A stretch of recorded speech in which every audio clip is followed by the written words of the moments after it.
And welcome to back Sadguru rankers. This is Mahi. तो guys आज बात करने जा रहे हैं क्लास 12 का मोस्ट इंपोर्टेंट टॉपिक्स, जिसको बोलते हैं आवेशित खोखले गोले के कारण विद्युत क्षेत्र की तीव्रता, गास के प्रमेय का तीसरा अनुप्रयोग। और by the help of the आप इसके सहायता से 5 नंबर अपने एग्जाम में पा सकते हैं, क्योंकि गास के प्रमेय का अनुप्रयोग जो होता है 5 नंबर का डायरेक्ट क्वेश्चन आपके बोर्ड एग्जाम में पूछता है। ओके, तो सबसे पहले हम बात करेंगे जो student class 10, class 11 and class 12 में है और क्लास 9th में है, वो फिजिक्स में प्रॉब्लम फेस कर रहा है, like numerical problem, derivation problem, theory problem. तो मैं बोलूंगा Sadguru rankers the most logical platform for everyone. जो कॉम्पिटिटिव एग्जाम की तैयारी करा रहे हैं, तो आने वाले समय में हमारे सद्गुरु रैंकर्स पे आपके लिए IIT, JEE, neat and NDA का प्रिपरेशन कराने वाले हैं। तो स्टार्ट करते हैं। सबसे पहले हम बात कर रहे थे आवेशित खोखले गोले के कारण विद्युत क्षेत्र की तीव्रता। किसी भी डेरिवेशन को प्रूफ करने से पहले आपको उसको प्रॉपर स्ट्रक्चर समझ में आना चाहिए। अगर आप स्ट्रक्चर समझ जाते हैं तो 100% आप उसका डेरिवेशन कर लेंगे। ओके, तो सपोज करते हैं हमारे पास कोई खोखला गोला है। ठीक है, ये सपोज करो हमारे पास क्या है, खोखला गोला है। इस खोखले गोले के सहायता से मैं क्या करूंगा,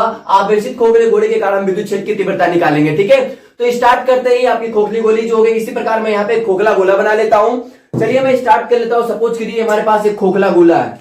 ये सपोज करिए हमारे पास एक खोखला गोला है। ठीक है, ये हमारे पास क्या है, खोखला गोला है। और इस गोले में हमारा मान लीजिए यहाँ पे कोई बिंदु O है, यहाँ पे बिंदु कोई O है, जिसकी त्रिज्या जो है, जिसकी त्रिज्या कैपिटल R है, जिसकी त्रिज्या क्या है, कैपिटल R है। कोई वस्तु है, इस वस्तु को मैंने क्या किया, इसको खोखले गोले को मैंने प्लस क्यू आवेश दिया। जब प्लस किसी वस्तु को आप प्लस क्यू आवेश देंगे तो उसके चारों तरफ एक विद्युत क्षेत्र कवर होगा। ठीक है, तो इसके चारों तरफ क्या कवर होगा, इसके चारों तरफ एक विद्युत क्षेत्र कवर होगा। इस तरह से इसके चारों तरफ क्या होगा, एक विद्युत क्षेत्र कवर होगा। ठीक है, इसके चारों तरफ क्या होगा, ऐसे सेम प्रकार का एक विद्युत क्षेत्र कवर होगा। सिंपल से क्या होगा, हमारा एक विद्युत क्षेत्र कवर होगा। अब मैं क्या कर लेता हूं, इस दूसरे खोखले गोले का मैं क्या करता हूं, त्रिज्या सपोज कर लेता हूं। ठीक है, तो मान लीजिए हमारी त्रिज्या ये हमारा स्मॉल आर है। ये त्रिज्या क्या है, हमारा स्मॉल आर है। सपोज कीजिए कि यहाँ पे कोई बिंदु P है, यहाँ पे कोई बिंदु P है, जिसकी विद्युत क्षेत्र की दिशा हमारी E है। ठीक है, जिसकी विद्युत क्षेत्र की दिशा क्या है हमारी, जिसकी विद्युत क्षेत्र की दिशा हमारी E है। ठीक है, जब मैं किसी वस्तु को प्लस क्यू आवेश दूंगा तो उसके चारों तरफ एक समान रूप से आवेश वितरित हो जाएंगे। सेम इस प्रकार उसके चारों तरफ से क्या होगा, आवेश वितरित हो जाएगा। ठीक है, उसके चारों तरफ सेम इसी प्रकार क्या हो जाएगा, आवेश वितरित हो जाएगा। तो हमने सिंपल सा इसके चारों तरफ एक आवेश वितरित कर दिया। अब हम बात कर लेते हैं, जैसे क्या होता था गास के पहले अनुप्रयोग में हमने क्या किया, 3 पृष्ठ मान रहे थे, आवेश घनत्व निकाल लेते, फिर 3 पृष्ठों का फ्लक्सों की संख्या निकाल लेते, फिर गास के प्रमेय में रख देते थे। और वैसे हमने एक समान चादर में भी किया। लेकिन ये हमारा आवेशित खोखले गोले का कार्य, ये आवेशित जो था सिंगल सरफेस होता है। तो सिंगल सरफेस में हम कोई सरफेस नहीं सपोज करेंगे। सिंपल सा हम क्या कर लेंगे, तो यहाँ बिंदु P जो है, बिंदु P के कारण निकलने वाले फ्लक्सों की संख्या ज्ञात कर लेंगे। और जब फ्लक्सों की संख्या निकल जाएगी तो इसको गास के प्रमेय में रख देंगे, तो हमारी क्या हो जाएगी, आवेशित खोखले गोले के कारण विद्युत क्षेत्र की तीव्रता निकल जाएगी। ओके, स्टार्ट करता हूं। तो सबसे पहले हम बात कर लेते हैं बिंदु P पर हमारा क्या, बिंदु P से निकलने वाली फ्लक्सों की संख्या। बात कर लेते हैं बिंदु P से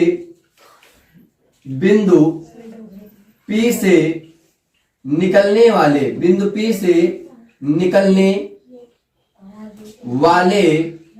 फ्लक्सों की संख्या, निकलने वाले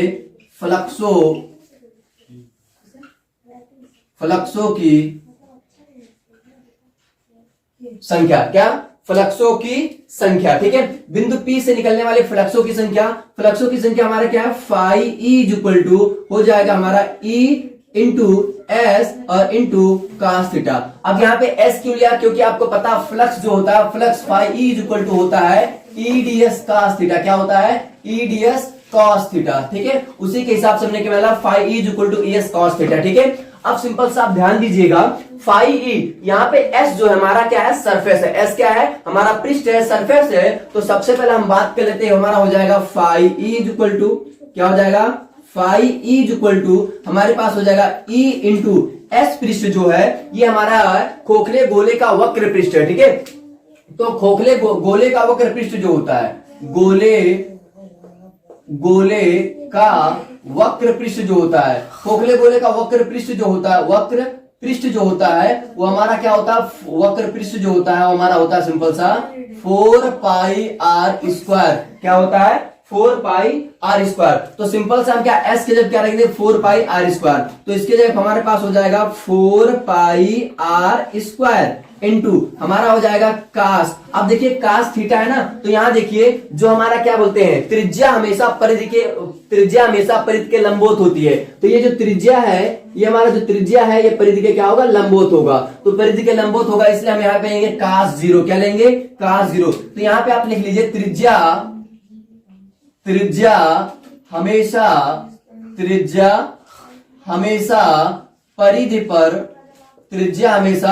परिधि पर लंबवत होता है। क्या होता है, लंबवत होता है। ठीक है, लंबवत होता है। ठीक है, लंबवत होता है। त्रिज्या हमेशा परिधि पर लंबवत होता है। तो phi E is equal to हमारे पास क्या हो जाएगा, phi E is equal to हमारे पास हो जाएगा E into 4 pi R square. और कास जीरो का मान होता है 1, तो कास जीरो का मान 1 होता है, तो 1 में मल्टीप्लाई करा देंगे तो सेम हमारा इतने आएगा। अब हमारा फाई ई जब निकल गया तो अब हम क्या कर लेते हैं, गाउस के परमे में रख देते हैं। ठीक है, तो सिंपल सा लिखेंगे गाउस के परमे। क्या लिखेंगे, गाउस के परमे। हमारा हो जाएगा गाउस का परमे। ठीक है, तो गाउस का परमेय जो हमारा होता है, आपको पता है वो हमारा होता है phi E is equal to Q बटे अपसालन नॉट। क्या होता है, phi E is equal to Q बटे अपसालन नॉट। तो फाई का हमने मान निकाला E into 4 pi R square, तो हम फाई का मान रख देंगे। तो हमारे पास सिंपल सा क्या हो जाएगा, हमारे पास सिंपल सा हो जाएगा phi E is equal to, क्या हो जाएगा, phi E is equal to. अब हमारे पास सिंपल सा phi E is equal to, तो फाई का मान हमने क्या निकाला, फाई का मान निकाला E into 4 pi R square. तो हो जाएगा E into 4 pi R square into Q बटे अपसालन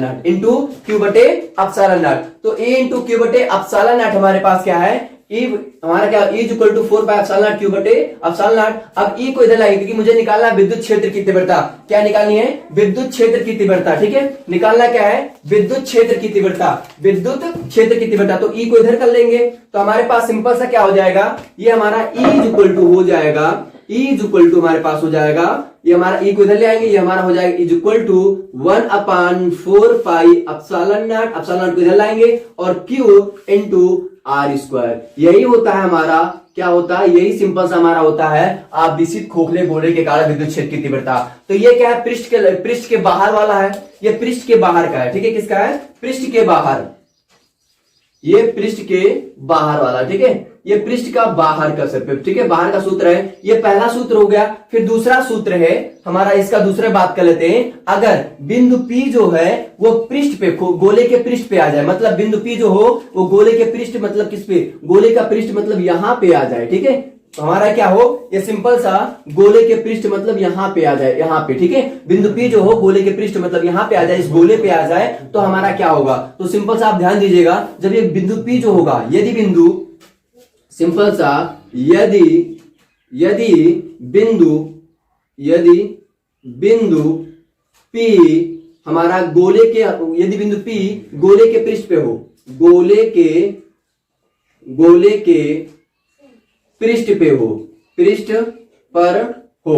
ठीक है, मतलब ये हमारा सिंपल सा P जो हमारा आ जाए, गोले के पृष्ठ पे आ जाए, तो P जब गोले के पृष्ठ पे आ जाएगा तो हमारा कैपिटल R जो होगा स्मॉल r के बराबर हो जाएगा। मतलब हमारे पास हो जाएगा capital R is equal to small r। ठीक है, तो यहाँ पे सिंपल सा ये हो जाएगा, सिंपल सा क्या हो जाएगा, E is equal to 1/4 pi epsilon naught, ये हो जाएगा Q बटे, यहाँ पे हो जाएगा कैपिटल R का स्क्वायर। क्या हो जाएगा, कैपिटल R का स्क्वायर, क्योंकि ई आर जो बराबर है वो हमारा कैपिटल R जो बराबर है, कैपिटल R जो है स्मॉल r के बराबर है। ठीक है, दोनों ही त्रिज्या है, ये हमारे पास दोनों त्रिज्या, तो ये हमारा क्या हो जाएगा, ये इसके लिए सूत्र हो जाएगा। तीसरा हमारा कंडीशन है कि यदि बिंदु P गोले के अंदर आ जाए, यदि बिंदु P खोखले गोले के अंदर आ जाए, यदि बिंदु P गोले के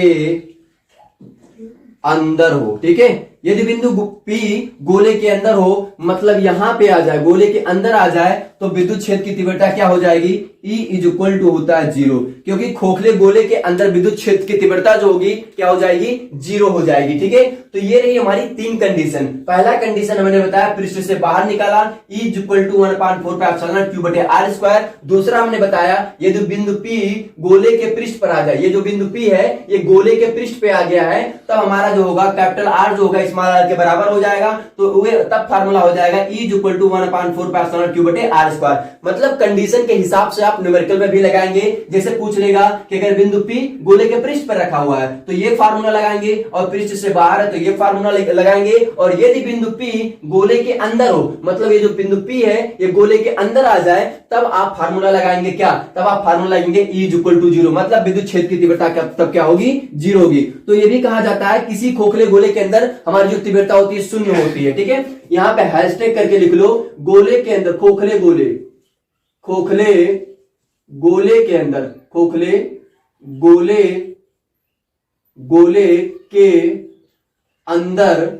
गोले के अंदर हमारा जो विद्युत क्षेत्र की तीव्रता होती है वो हमारा E इज इक्वल टू होता है 0। क्या होता है? E is equal to 0। ये बात आप याद रखिएगा। हमने यहाँ पे कुछ आपको और बताया कि हमारा फ्लक्सों की फ्लक्स हमने बताया था, ये फ्लक्स होती है। क्या होती है? ये फ्लक्स होता है। फ्लक्स के फार्मूला से हमने निकाला है। ठीक है, तो यहाँ पे हमारा गोल क्या बोलते हैं, गोले का वक्र पृष्ठ जो होता है, गोले का वक्र पृष्ठ हमारा 4πr² होता है। इसी के साथ हमने पूरे फार्मूला निकाला। ये रही पूरी आपकी अच्छे से डेरिवेशंस, और हमने पूरा स्ट्रक्चर समझाया अच्छे से आपको, और जो जो हमने चीज हर एक पॉइंट आपको बताया, कोई टॉपिक मैंने नहीं छोड़ा। ये चैप्टर सब आपका फिनिश हो गया है। अब नेक्स्ट चैप्टर स्टार्ट होगा, हर एक आपका हेडिंग वाइज। अब यहां तक कि आपका शुरुआत है, केमिस्ट्री का भी स्टार्ट होगा, क्लास 9th में जो स्टूडेंट है उनका भी स्टार्ट होगा, क्लास 11th में जो स्टूडेंट उनका भी स्टार्ट होगा। और जो स्टूडेंट हमारा जो क्या बोलते हैं बोर्ड एग्जाम से सफरिंग कर रहे हैं, जैसे कि हमारा 12th वाले स्टूडेंट हो गए और उसके बाद 10th वाले स्टूडेंट हो गए, उनके लिए बहुत बिग इंफॉर्मेशन है। मैं सभी के लिए मेहनत करता रहूंगा, और वी विल क्रिएट हिस्टोरी, हम लोग एक हिस्टोरी क्रिएट करेंगे। ठीक है, तो ये रही आपकी पूरी डेरिवेशन। मिलता हूं नेक्स्ट वीडियो में। Keep learning and keep exploring. Wish you all the best. Thanks for watching this video and thanks for connecting Sadguru rankers. Share this video with maximum people. Love you all.